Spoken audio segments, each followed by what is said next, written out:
Hello and welcome to Life Lessons with Sheila and a brand new Motivational Mindset Monday.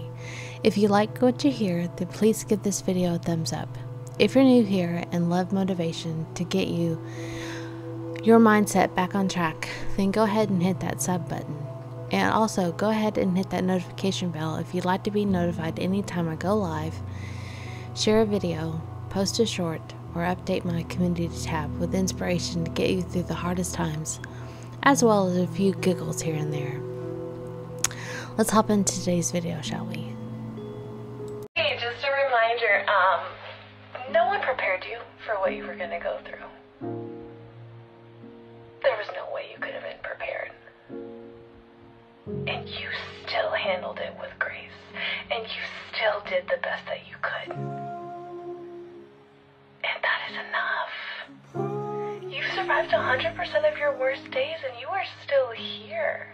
I don't care if you are low right now. I don't care where on that spectrum you are at. You are still here. After all of that. I'm so proud of you. If no one's told you lately, I'm so proud of you. You have overcome 100% of your hardest days, and you did it with grace, faith, and love. No one prepared you for what you went through. No one could. I don't know what your hardest day has been so far, but I can tell you that you are not alone. Not ever. Nothing you have gone through was able to break you, and that says a lot about your character.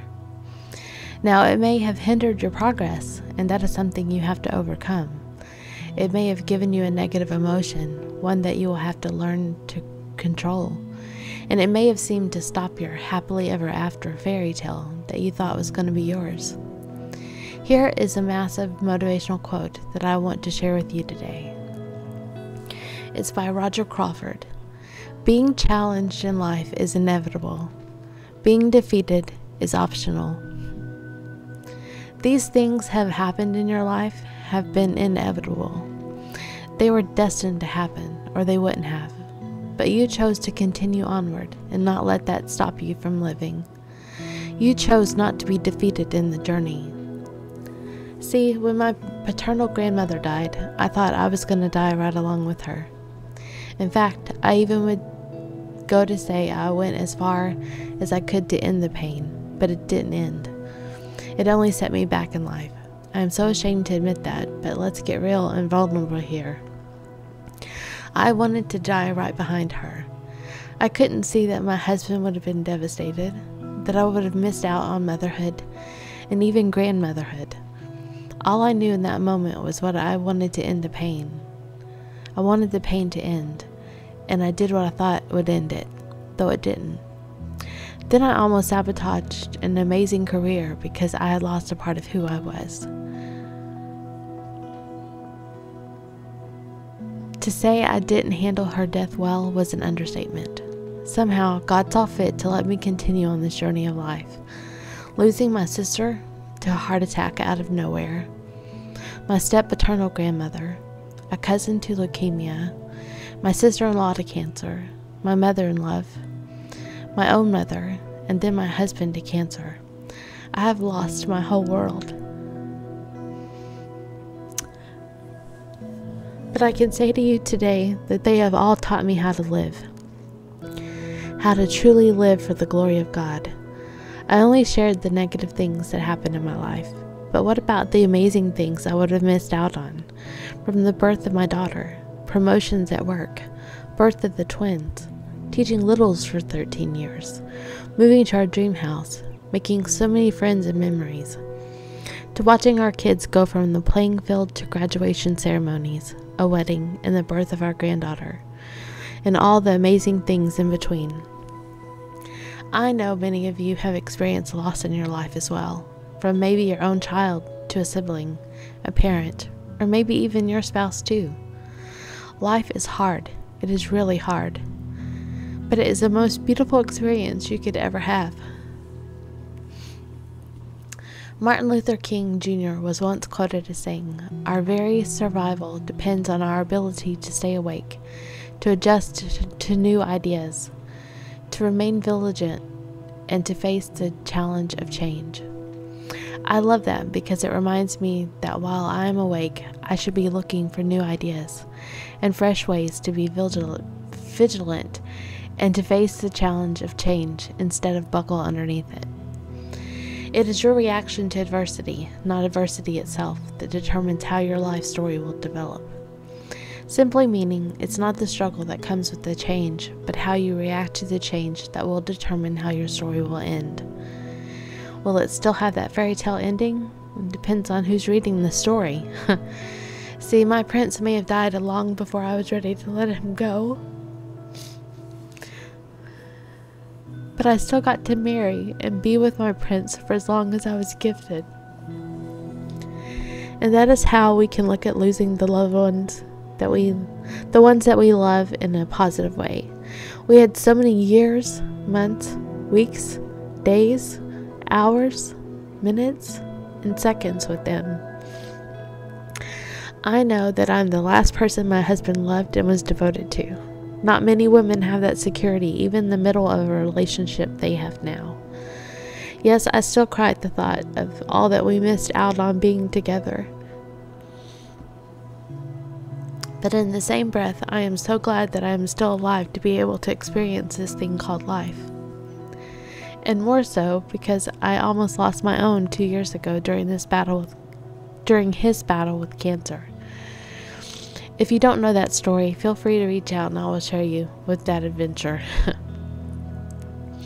But the point is, I'm still here, and so are you. We're here. That is something to be proud of.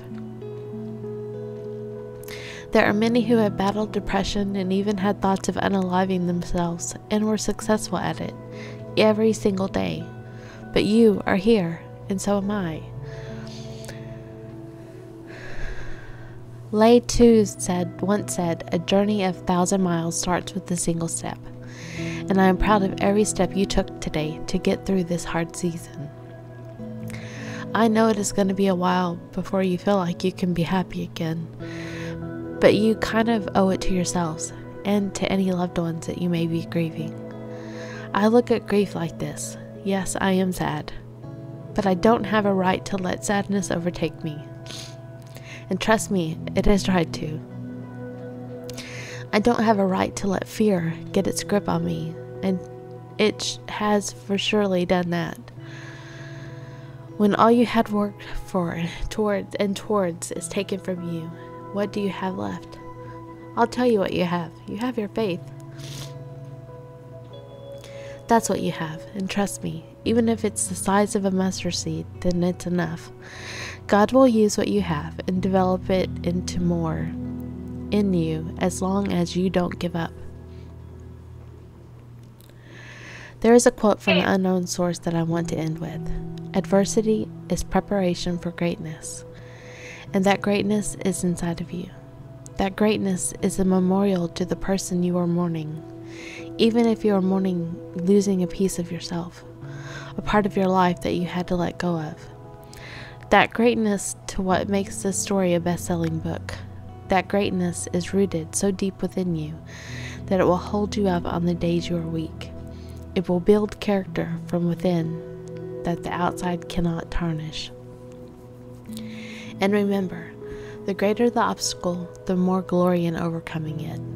The more glory that you will share with the world will open doors for others who are finding themselves in your same shoes. You have made your way through the war zone so that you can turn around and help others who are coming up right behind you. Give them the same encouragement I am giving you, and let's defeat this monster of insecurity, of passiveness, of fear, of shame, even for some, and enjoying this thing called life. I said shame because there is some shame for many who find themselves alone, wondering what they did wrong, when it is all just a part of the Master's plan. You are a leader, a pioneer of sorts for someone. They are going to look to you for strength, and you are going to be there for them the whole way. You know how I know? It's because you struggled through many battles alone, and you didn't want that for anyone else. That is why you are a special breed. You were chosen for this battle because you are an overcomer. Yes, you. Now, as I end today's video, I want to leave you with one last quote. You cannot control the pain that comes with adversity, but you can control your response and have more courage and strength in the face of it. And you are one of the most courageous people I know. Go on with your bad self and have an amazing Monday. I'll see you guys in the next video. Bye.